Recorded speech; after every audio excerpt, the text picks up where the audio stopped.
আমরা যারা ১৯৯৫ থেকে ২০০৫ সালের ভিতরে জন্মেছি, আমরা বিশেষ কিছু ছিলাম না।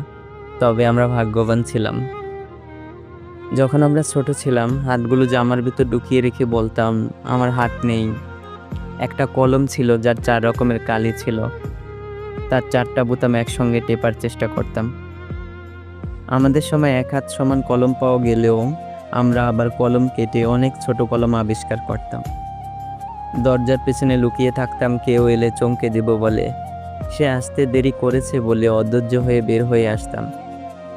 রাতে হাঁটার সময় ভাবতাম আমি যেখানে যাচ্ছি চাঁদটাও আমার সাথে যাচ্ছে।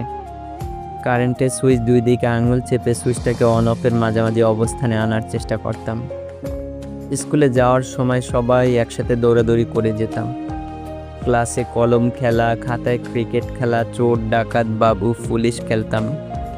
অনেক সময় স্কুল ফাঁকি দিয়ে কয়েকজন বন্ধু মিলে ঘুরতে যেতাম, আড্ডা দিতাম, আরও কত কি।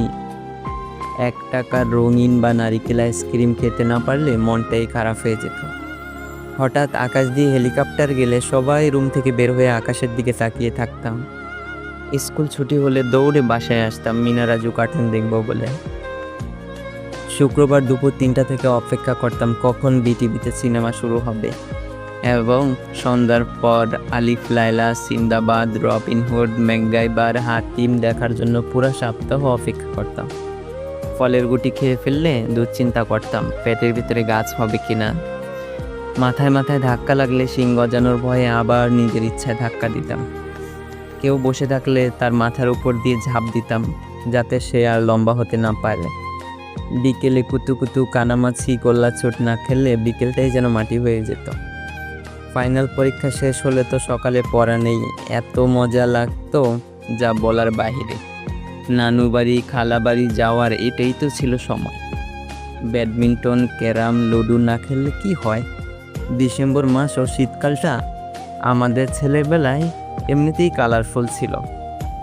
তবে ডিসেম্বরের ৩১ তারিখ যতই এগিয়ে আসতো, মনের মধ্যে ভয় ততই বাড়তো।